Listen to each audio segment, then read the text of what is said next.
આજે બાબા સાહેબ આંબેડકરની પુણ્યતિથિ છે ત્યારે શહેરના પાંડેસરા વિસ્તારમાં આવેલા નાગસેનનગર નિઃશુલ્ક શૈક્ષણિક ક્લાસના વિદ્યાર્થીઓ શિક્ષકો સહિત સ્થાનિક રહીશો દ્વારા ડોક્ટર બાબા સાહેબ આંબેડકરજીને માનવંદના આપી તેમના જીવનલક્ષી પ્રબોધન કરી લોકોને માર્ગદર્શન પૂરું પાડવામાં આવ્યું હતું।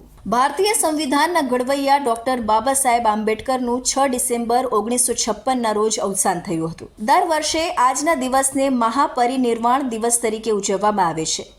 આજના દિવસે ભારતભરમાં લોકો તેમની પ્રતિમા પર ફૂલ અને હાર અર્પણ કરે છે અને દીવા અને મીણબત્તીઓ પ્રગટાવે છે। આ પછી તેમને શ્રદ્ધાંજલિ આપવામાં આવે છે।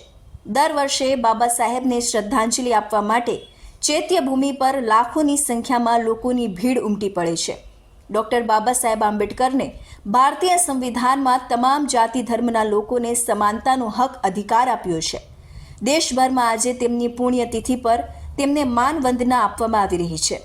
શહેરના પાંડેસરા વિસ્તારમાં આવેલા નાગસેનનગર નિઃશુલ્ક શૈક્ષણિક ક્લાસના વિદ્યાર્થીઓ શિક્ષકો સહિત સ્થાનિક રહીશો દ્વારા ડોક્ટર બાબા સાહેબ આંબેડકરને માનવંદના આપી તેમના જીવનલક્ષી પ્રબોધન કરી લોકોને માર્ગદર્શન પૂરું પાડવામાં આવ્યું હતું। આજે ભારતના સંવિધાન ઘડવૈયા ડોક્ટર બાબા સાહેબ આંબેડકરજીનો 67મો મહાપરિનિર્વાણ દિવસ છે। આજનો દિવસે ભારત દેશની અંદર તેમજ વિશ્વમાં જોવા જઈએ તો એમનો આજે મહાપરિનિર્વાણ દિવસે માનવંદના આપવામાં આવી રહી છે। એમજ એ દિવસને ધ્યાનમાં લઈને આજે પાંડેસરાના નાગસેનનગર નિઃશુલ્ક બુદ્ધિ વિહાર ખાતે પ્રભાત રેલી કાઢવામાં આવી છે। એ પ્રભાત રેલીની અંદર વાલીઓ વિદ્યાર્થી મિત્રો અને શિક્ષકગણ સાથે રેલી કાઢવામાં આવી છે। એમના જે જીવન કાર્યો છે એ જીવન કાર્યો પર આધારિત બધા માહિતગીરી કરવામાં આવી છે। બાબા સાહેબને દેશભરમાં એમના સત્કાર્યો અને દેશ માટે આપેલા એમના યોગદાનને કારણે યાદ કરવામાં આવે છે।